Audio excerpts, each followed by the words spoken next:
E nessa noite, queridos, eu quero falar com vocês sobre o tema fidelidade ao Senhor. E esse tema é um tema muito gostoso de tratar com a vida da igreja, porque a fidelidade que existe na vida da igreja, ela é reflexo, ela é reciprocidade, né, daquilo que temos recebido da parte de Deus, né? O salmista, no Salmo 119, no versículo 90, ele faz uma oração e ele diz assim, Salmo 119, versículo 90, ele diz: a tua fidelidade dura de geração em geração, tu firmastes a terra e ela permanece firme, né? Nós precisamos crer nesta fidelidade do Senhor e saber que nas mãos do Senhor todas as coisas estão sustentadas, estão firmes, porque Ele é fiel. E quando nós recebemos fidelidade, né, de alguém que não nos deve nada, né, de alguém que não tem nenhum comprometimento conosco, mas Ele nos dá da sua fidelidade, né, a gente tem que agradecer, a gente tem que receber com alegria e procurar ser também recíproco, né? Em Provérbios capítulo 3, versículo 1, gostaria que vocês procurassem me acompanhar com as leituras bíblicas aí e colocassem no telão. Provérbios capítulo 3, independente da minha versão, tá? Pode colocar a versão de vocês aí, tá bom? Provérbios capítulo 3, versículo 1, nós vamos ler até o versículo 3, diz assim: filho meu, não te esqueça da minha lei, e o teu coração guarde os meus mandamentos, porque eles aumentarão os teus dias, e te acrescentarão anos de vida e de paz. Não te desamparem a benignidade e a fidelidade, ata-as ao teu pescoço, escreve-as na tábua do teu coração. Olha que texto maravilhoso, né? Quando o sábio está escrevendo este texto, ele está primeiramente nos falando a respeito da fidelidade de Deus, que através da sua palavra, que através dos seus mandamentos, tudo o que Deus nos ensina, tudo o que Deus nos dá para que nós venhamos praticar, todos os ensinamentos que recebemos da parte de Deus, que nós venhamos desenvolvê-los em nossas vidas, com amor, com todo o nosso coração, são atos de fidelidade de Deus, pois Ele nos dá dos seus mandamentos, para que nós possamos segui-los, e desta forma nós possamos encontrar vida e paz. Olha que coisa tremenda, vida e paz. E ele vai dizer, né, olha, mas entenda, viva os mandamentos do Senhor, desfrute da bênção que há em você viver dos mandamentos do Senhor, né? Mas que vocês façam isso, né, com benignidade e fidelidade, para que vocês possam da forma plena, perfeita, atenderem àquilo que o Senhor hoje dá como ordenança a vocês, e desta forma vocês possam desfrutar de um relacionamento pleno e perfeito com Deus. E no relacionamento pleno e perfeito com Deus, nós desfrutamos da fidelidade de Deus, e com Ele também temos a oportunidade de demonstrarmos também para com Ele a nossa fidelidade. Fidelidade é o termo com origem no latim fidelis, que significa uma atitude de quem é fiel, de quem tem compromisso com as responsabilidades que assume. Então, é uma característica daquele que é leal, que é confiável, que é honesto, que é verdadeiro. Essas são as características daquele que está vivendo em fidelidade. E o que é interessante na vida com Deus, irmãos, é que nós temos a vida vertical e a vida horizontal. Na vida vertical é o nosso relacionamento com Deus, aonde nesse relacionamento, nesse convívio, nós vamos sendo nutridos das coisas espirituais, das características espirituais que estão em Deus. Pois a palavra de Deus nos ensina que nós somos criados à imagem e à semelhança de Deus. Isto significa que nós temos condição de ter características semelhantes à de Deus. E essas características não estão associadas a poder ou a glória, porque isso só preenche a vaidade humana. Essas características estão associadas ao que é bom da parte de Deus. A sua fidelidade, seu amor, sua benignidade, aquilo que Deus tem de melhor e que Ele dá para nós. Ele não só apenas é, mas Ele também compartilha em nós isto. E por isso é algo que nós, no relacionamento com Deus, vamos aprendendo e desenvolvendo. Por isso que quem anda com Deus, cada vez mais é mais confiável, cada vez mais é mais honesto, cada vez mais é mais sincero e verdadeiro. Se você está andando com Deus, e você está trilhando esta caminhada no Evangelho, através da fé que um dia lhe foi dada, pela palavra, por Jesus Cristo, você tem que ver estas coisas começarem a acontecer na sua vida. Você ser leal, confiável, honesto, verdadeiro, são coisas que precisam começar a aparecer na sua vida. Precisam começar a aparecer no seu dia a dia, na sua prática normal. Precisam começar a fazer parte da pessoa que você é. E que na sua consciência, quando você se enxerga no espelho, você não tem dúvidas de dizer: este cara se parece cada vez mais com Deus. Porque ele está ligado a Deus, primeiro por causa da fidelidade dele. Fidelidade é uma das características de Deus. E significa que Deus não desiste. Deus não vira as costas, não abandona. Deus não deixa os seus filhos. Ele é fiel. E Ele também espera que os seus filhos lhe expressem em adoração, que lhe expressem em amor, fidelidade na relação que tem com Ele. Uma das coisas que mais desagradou a Deus com relação ao povo que Ele escolheu para levar o seu nome, Israel, foi a sua infidelidade. A infidelidade de Israel se dava a partir do momento em que, por causa das suas ganâncias, das suas ambições, por causa do seu orgulho, muitas vezes eles se voltavam para outros deuses, às vezes meramente para suprir os prazeres da carne, somente para sentir uma emoção a mais, sentir um orgulho a mais. Se voltavam para outros deuses, e Deus havia lhes dito: não adorem a outros deuses, mas sejam fiéis a mim, e eu lhes mostrarei a minha fidelidade. No latim também existe uma expressão complementar a esta, semper fidelis, que é uma expressão do latim que significa, na qualidade daquele que já se acostumou a ser fiel, sempre fiel.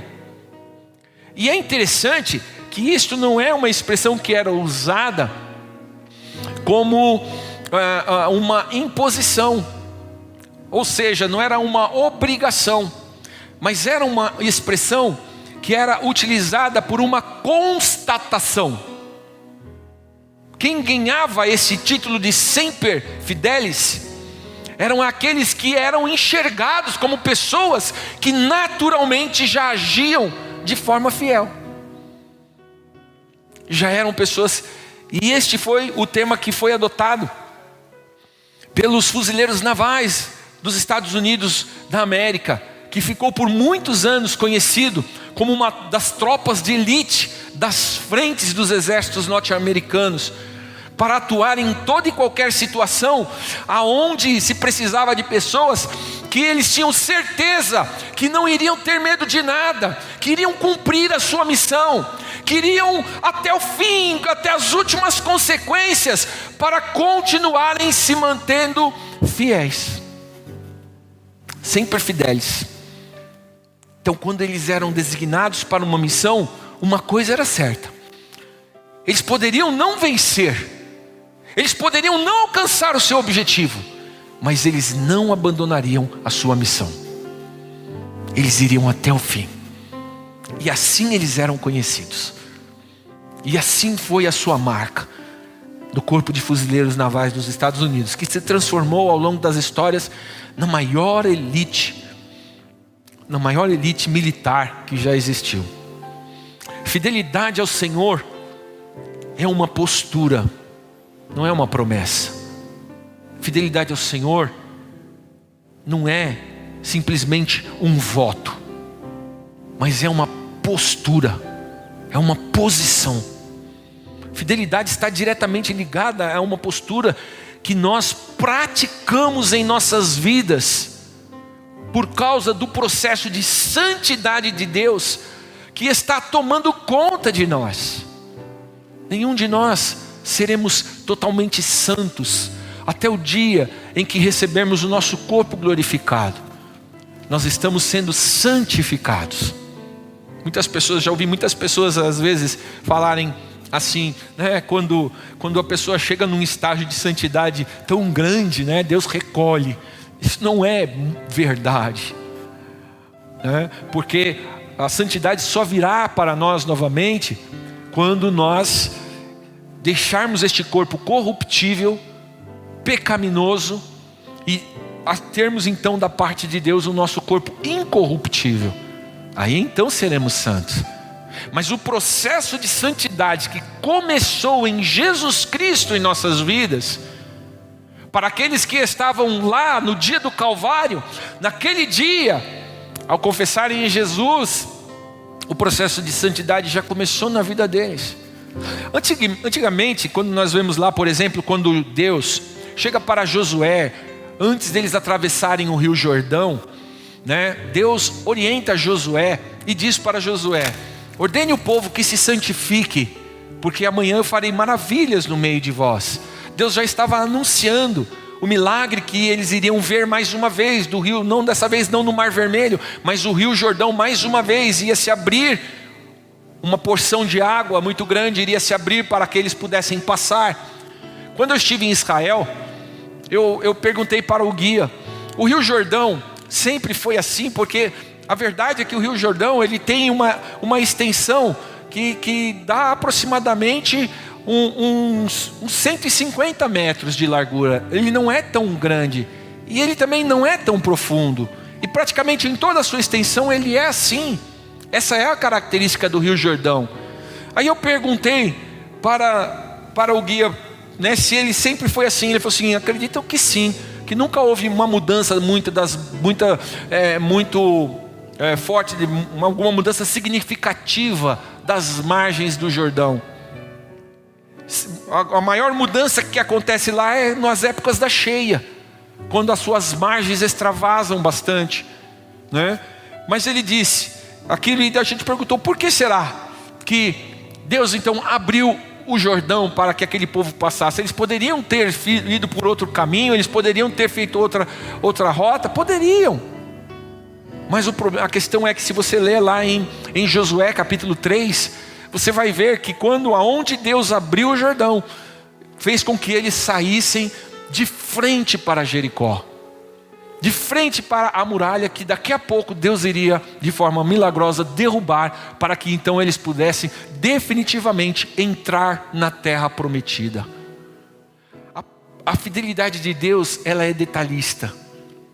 A fidelidade de Deus, ela olha para nós nos detalhes das nossas vidas. Deus vai traçando o plano dele, Deus vai olhando os nossos planos, e Ele vai trabalhando de forma plena e perfeita. E por causa da sua fidelidade, Ele traça estratégias maravilhosas, perfeitas, exatas, estratégias que vão nos colocar, em primeiro lugar, no eixo da vontade dEle, e em segundo lugar, no lugar da vitória que Ele tem para nós. Em Miqueias capítulo 6, versículo 8, Miqueias capítulo 6, versículo 8, tem esse texto que diz assim: Ele te declarou, ó homem, o que é bom, o que o Senhor pede de ti, senão que pratiques a justiça, e ames a benignidade, e andes humildemente com o teu Deus. Postura de quem quer andar em fidelidade a Deus. Nós precisamos entender que nós precisamos desenvolver o bem que está no coração de Deus. Nós não fomos chamados para ser igreja neste tempo, para simplesmente estarmos buscando ao Senhor por causa das nossas necessidades. Se nós vivermos assim, corremos o risco de sermos infiéis. Porque na hora que Deus suprir a nossa necessidade, e isso a história nos diz, não é que eu estou dizendo, a história da humanidade nos diz isso. Quando nós muitas vezes vemos os exemplos de homens anteriores que estão escritos na Bíblia, de homens e mulheres que buscaram ao Senhor por causa das suas necessidades, quando receberam a sua necessidade, quando tiveram a mão abençoadora de Deus suprindo a sua necessidade, abandonaram ao Senhor, viraram as costas para Deus. A fidelidade é uma das ofertas que devemos ofertar como primícias em nossas vidas. Antes de tomarmos qualquer decisão, antes de falarmos qualquer palavra, antes de qualquer ideia, que qualquer ideia venha às nossas mentes e se transforme em ação, era necessário que façamos uma perfeita avaliação, para vermos se o que iremos falar, se o que iremos fazer, se o que iremos pensar, irá a princípio glorificar o nome do Senhor, mostrar o amor de Deus através da ação, da fala, daquilo que iremos fazer, e se ele será fruto da compaixão que o amor de Deus tem produzido em nossos corações. A conduta de um verdadeiro cristão que tem sido nutrido pelo trono da graça de Deus, por aquilo que vem do alto, porque é esse relacionamento que Deus tem conosco. Um relacionamento que nos nutre da sua graça, que nos nutre do seu amor, que nos abraça com a sua fidelidade. Então, antes de qualquer ação, antes de qualquer palavra, antes de qualquer pensamento, nós temos que ter esse cuidado. Será que se o que eu vou fazer irá glorificar o nome do Senhor? Será que o que eu vou falar irá honrar o nome do meu Deus? E o que está me movendo a isto? Porque não se engane, nós temos tido experiências maravilhosas com o pão missionário. E olha, é outra coisa que é fato, irmãos. Toda igreja que se empenha, que se aplica na pregação do Evangelho, na evangelização, esta igreja vai viver experiências maravilhosas, tremendas. Mas nós precisamos entender que o que tem que nos mover a sairmos aqui todos os terceiros domingos e batermos nas portas dos nossos vizinhos, tem que ser a compaixão que está no coração de Deus, que um dia nos alcançou.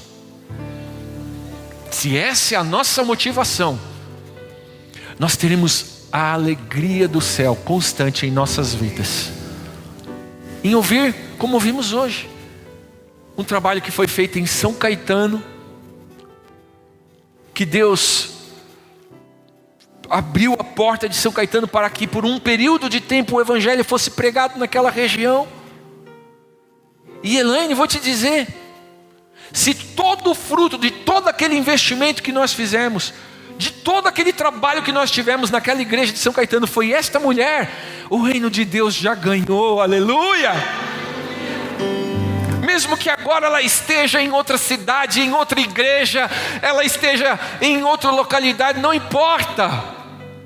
Se o trabalho da igreja continuou com a motivação certa, com o coração certo, fundamentado na compaixão do nosso Deus, nós já temos um galardão no céu, e Ele supre as nossas maiores necessidades e ambições.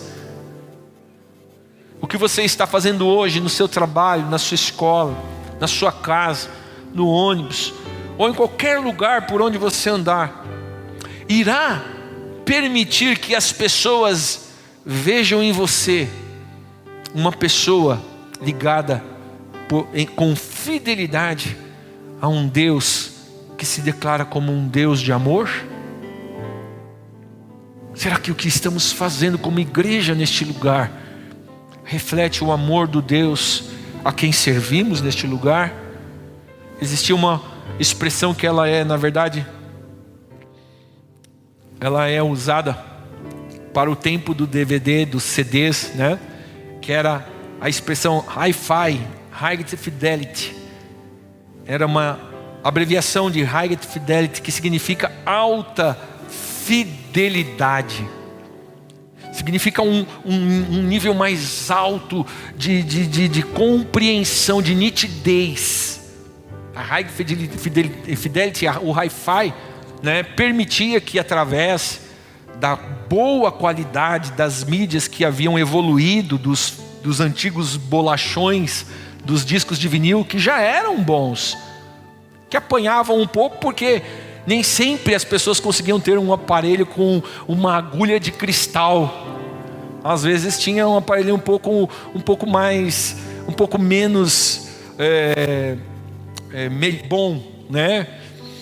E acabava que a gente muitas vezes colocava lá o bolachão, lá o disco de vinil, né? E às vezes a agulha juntava sujeira, às vezes a agulha tava ruim ali, ficava, né? E eu não sei se vocês já viveram isso. Eu sei que para algumas pessoas que eu falo assim, o que esse cara tá falando, né, meu?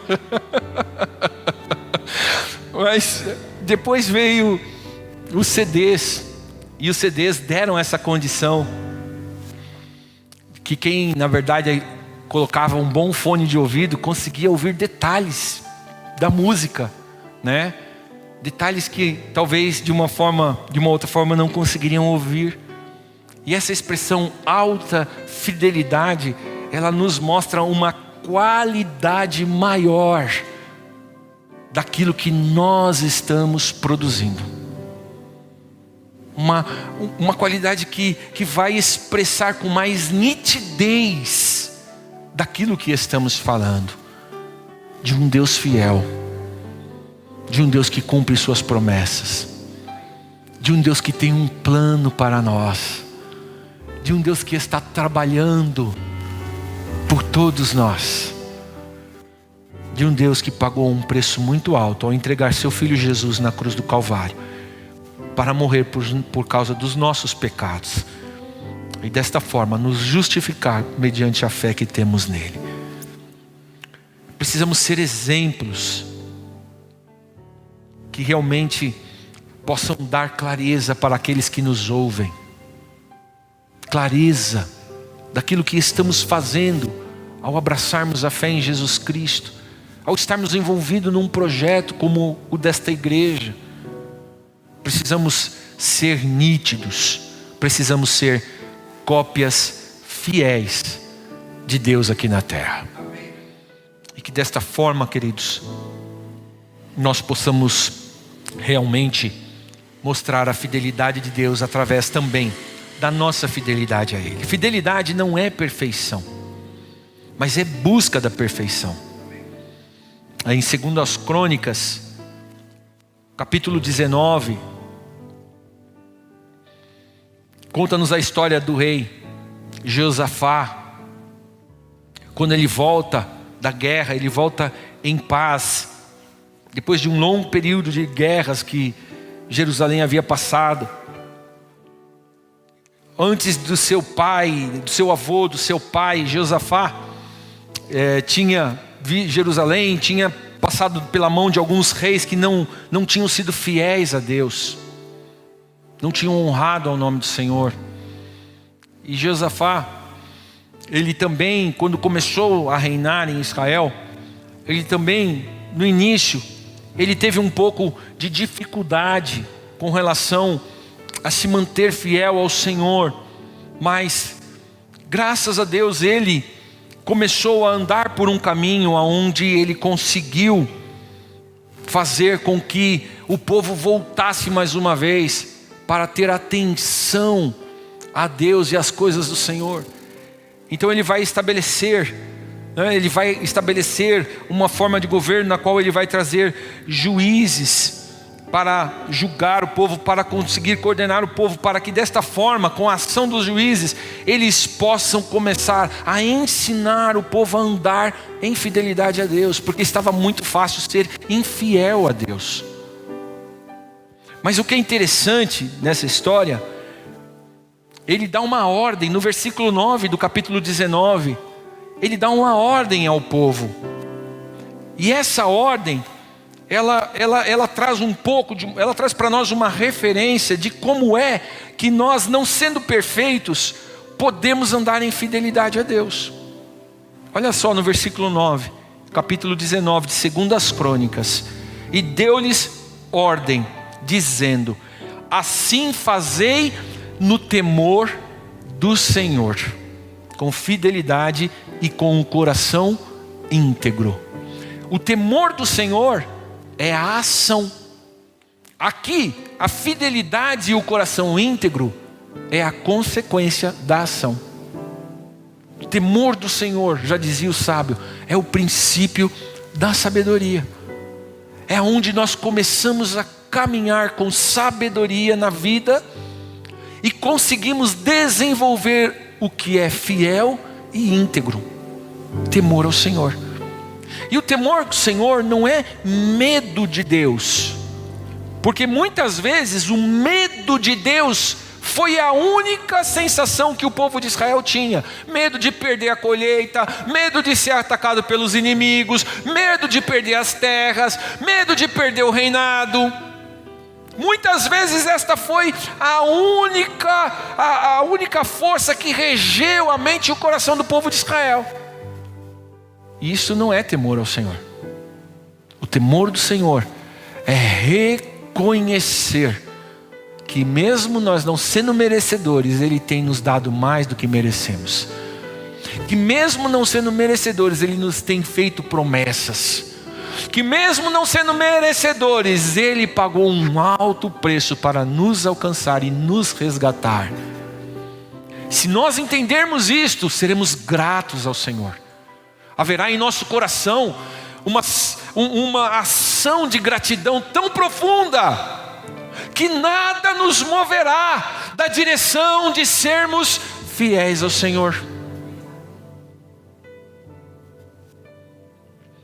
Deus quer olhar dos céus e encontrar homens e mulheres servindo a Ele todos os dias, em justiça, amor, equidade, com demonstrações constantes de amor ao próximo, ministrando uns com os outros e louvando a Ele com salmos e hinos de louvor. A igreja, a vida da igreja tem que ser esta representação.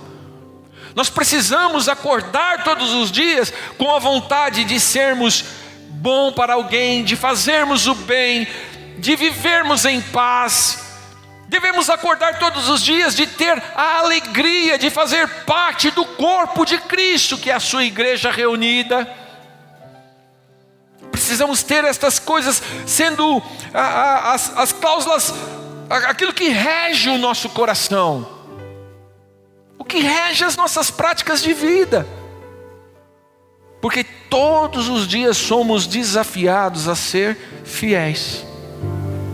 E não é só na nossa relação com Deus, em tudo, porque o mundo, ele está andando na contramão da fidelidade. Os valores do mundo estão se deteriorando cada vez mais. O homem não consegue ser fiel nem àquilo que ele hasteia como bandeira. Essa semana nós tivemos um exemplo disso. Porque a mídia, ela é muito prática em expor aqueles que são pedófilos. Mas aí quando alguém que é um ícone da própria mídia, vai e faz de uma forma banal, e banaliza o fato de ser pedófilo, aí a mídia se cala, porque ela não é fiel nem aos seus próprios princípios, ela não é fiel nem àquilo que ela defende. Por isso nós precisamos pensar que precisamos ser fiéis todos os dias somos desafiados a mantermos-nos firmes na fé, na esperança e no amor que temos recebido como orientação pela palavra de Deus. Precisamos ser fiéis a estas coisas que nos mantêm prosseguindo para o alvo do nosso chamado, da nossa vocação, da nossa esperança. Não podemos negar a nossa fé por qualquer outra coisa que seja. Precisamos continuar firmes. Em 1 Tessalonicenses capítulo 1, versículo 3, Paulo admoesta e diz: recordando-nos diante do nosso Deus e Pai da operosidade da vossa fé, da abnegação do vosso amor e da firmeza da vossa esperança em nosso Senhor Jesus Cristo. Você está vivendo nesse alicerce firme daquilo que você tem recebido através de Jesus Cristo, na sua fé declarada em Jesus, um amor abnegado, porque o amor que temos recebido de Deus é um amor de uma entrega total. Porque Deus amou o mundo de tal maneira que deu o seu Filho unigênito, para que todo aquele que nele crê não pereça, mas tenha a vida eterna. Ele é fiel e tem dado o melhor, e desta forma temos que viver. Firmeza na nossa esperança. A fé precisa ser ativa, pois como diz em Tiago, a fé sem obras é morta. O amor precisa ser sacrificial, porque Cristo, como está escrito em Romanos capítulo 5, versículo 6, diz: porque Cristo, estando nós ainda fracos, morreu a seu tempo pelos ímpios, porque apenas alguém morrerá por um justo, pois poderá ser que pelo bom alguém ouse morrer, mas Deus prova o seu amor para conosco, em que Cristo morreu por nós, sendo nós ainda pecadores. É sacrificial. E a esperança precisa ser firme e constante, como está escrito lá em Hebreus capítulo 10, versículo 23, guardemos firme a confissão da esperança, sem vacilar, pois quem fez a promessa é fiel. Amor, fé, esperança, essas coisas precisam ser aquilo que realmente sustente a sua fidelidade a Deus. Todos os dias somos entregues, como já dizia Jesus, e Jesus ensinou aos seus discípulos, somos entregues como ovelhas. E ovelha no Evangelho é um tipo de Cristo, pois Cristo é o Cordeiro Santo que tira o pecado do mundo, que foi entregue no altar para assim sermos redimidos. Fidelidade ao Senhor, queridos.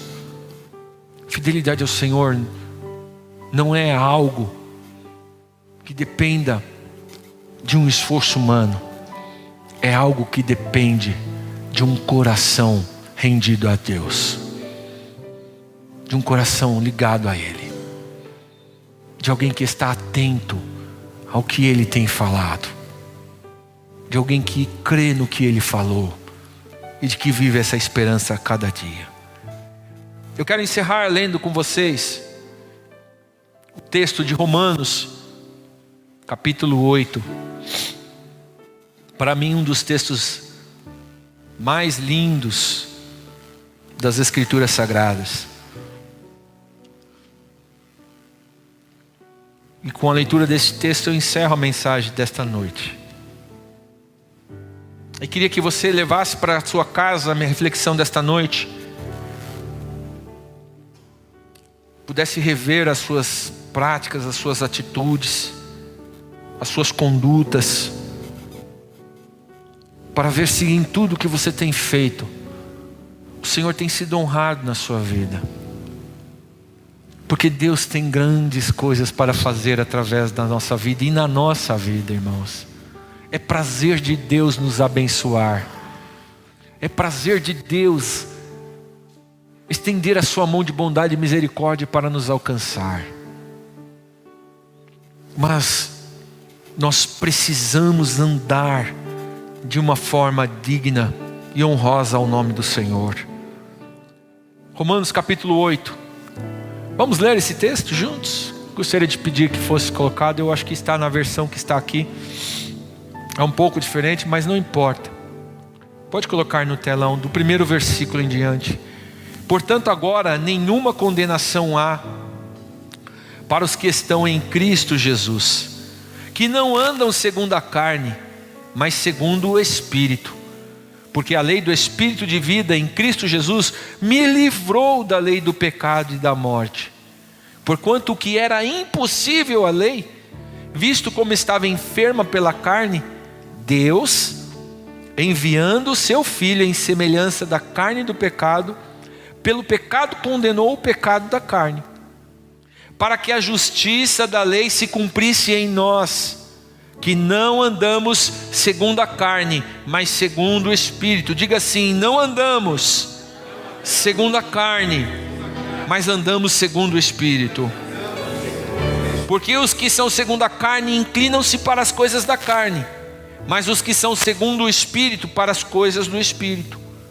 Porque a inclinação da carne é morte, mas a inclinação do Espírito é vida e paz. Porquanto a inclinação da carne é inimizade contra Deus, pois não é sujeita à lei de Deus, nem em verdade pode ser. Portanto, os que estão na carne não podem agradar a Deus. Vós, porém, não estáis na carne. Diga assim: amém. Eu vou dizer isso, vós não estáis na carne, você vai dizer amém, porque que esta seja a verdade desta igreja, irmãos. Vós, porém, não estáis na carne, amém, mas estáis no Espírito. Se é que o Espírito de Deus habita em vós. Mas se alguém não tem o Espírito de Cristo, este tal não é dele. E se Cristo está em vós, o corpo, na verdade, está morto por causa do pecado, mas o Espírito vive por causa da justiça. E se o Espírito daquele que dentre os mortos ressuscitou a Jesus habita em vocês, aquele que dentre os mortos ressuscitou a Cristo, também vivificará os vossos corpos mortais, pelo seu Espírito que em vós habita. De maneira que, irmãos, somos devedores, não à carne, para viver segundo a carne.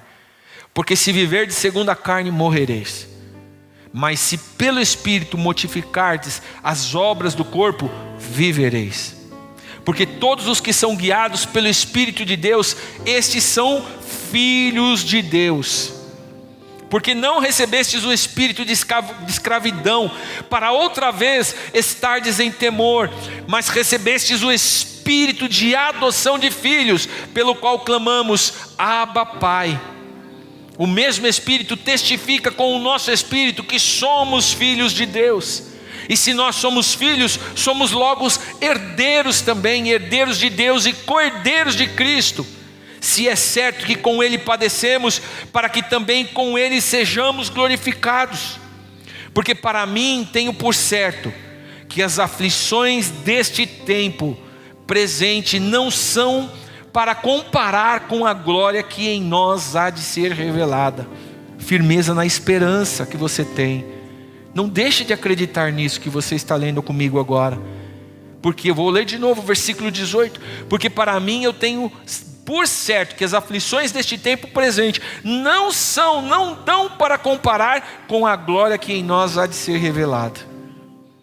Porque a ardente, olha só que tremendo, a ardente expectação da criatura espera a manifestação de fidelidade, de amor, de convicção, de fé daqueles que são filhos de Deus.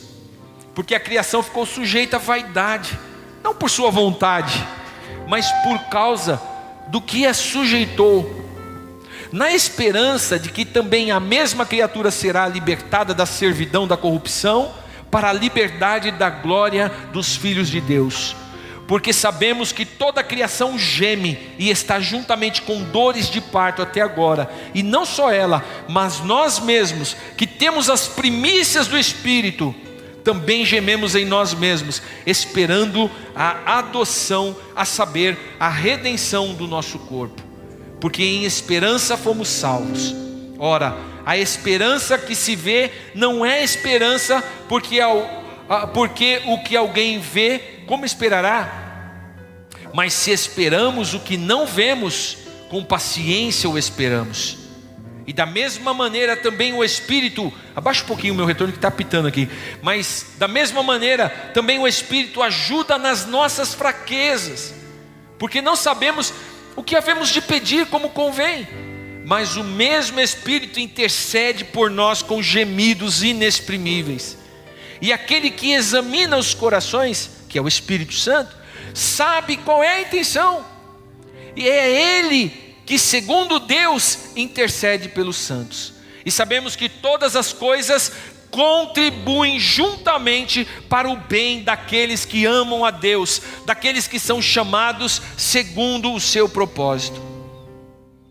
Porque os que dantes conheceu também os predestinou para serem conformes à imagem do seu Filho, a fim de que ele seja o primogênito entre muitos. E aos que predestinou, a estes também chamou, e aos que chamou, a estes também justificou, e aos que justificou, a estes também glorificou. Que diremos, pois, a estas coisas? Se Deus é por nós, quem será contra nós? Aquele que nem mesmo ao seu próprio Filho poupou, antes o entregou por todos nós, como não nos dará também com ele todas as coisas? Quem tentará acusação contra os escolhidos de Deus? É Deus quem os justifica. Quem é que condena? Pois é Cristo quem morreu, ou antes quem ressuscitou dentre os mortos, o qual está à direita de Deus e também intercede por nós. Quem nos separará do amor de Cristo? A tribulação, ou a angústia, ou a perseguição, ou a fome, ou a nudez, ou o perigo, ou a espada? Como está escrito, por amor de ti, aqui entra a fidelidade. Por amor de ti, somos entregues à morte todo dia. Somos reputados como ovelhas para um matadouro. Mas em todas estas coisas somos mais do que vencedores por aquele que nos amou. Porque estou certo de que nem a morte, nem a vida, nem os anjos, nem os principados e nem as potestades, nada nos separará do amor de Deus. Somos assim? Estamos plenos nesta convicção de que nada nos separará do amor de Deus. Esse texto de Paulo fala tantas coisas importantes a respeito da nossa caminhada na fé, de como precisamos ser firmes, constantes, e de como constantemente aqueles que são firmes e constantes estão recebendo da parte de Deus aquilo que Deus tem prometido. Sabe quem é que tem desfrutado das promessas de Deus nesta terra? É aqueles que têm conseguido disciplinar o seu coração, disciplinar a sua alma, a sua vida, para continuarem, acima de tudo, sendo fiéis a Deus. E a palavra de Deus nos diz que a fidelidade com a que nós praticamos para com Deus, para com os nossos irmãos, agrada o coração de Deus e já moveu a mão de Deus para nos dar das coisas eternas e celestiais que Ele tem preparado para nós. Curve a sua fronte.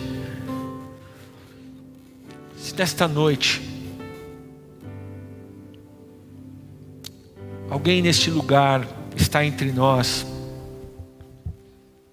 e ainda não tem caminhado com Jesus, não tem entrado neste relacionamento íntimo com Deus pela declaração da fé em Jesus Cristo com os seus lábios, mas nesta noite quer mudar a trajetória da sua vida e andar em fidelidade a Deus, que a igreja esteja toda com sua cabeça curvada e com seus olhos fechados.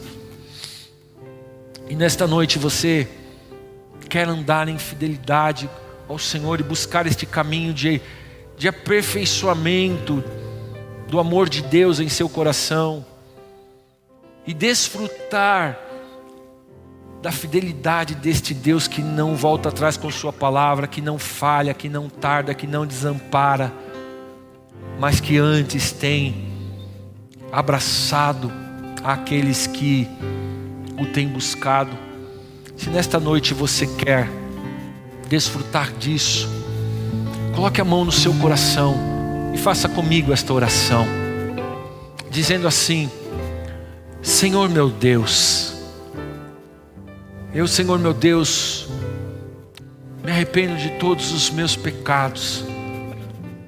Me arrependo, Senhor meu Deus, de todas as coisas que tenho feito, Senhor, na direção, Senhor, de apenas suprir a minha vida.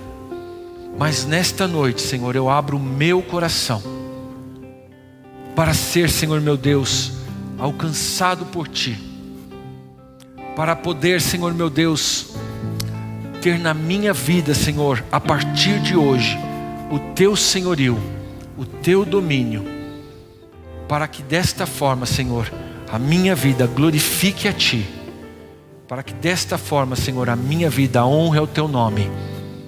Eu entrego, Senhor, o meu coração a Ti. Perdoa os meus pecados, perdoa as minhas iniquidades, e nesta noite escreve o meu nome no livro da vida e recebe a minha vida nas Tuas mãos. Se você fez esta oração pela primeira vez, nesta noite o Senhor Jesus veio morar no seu coração.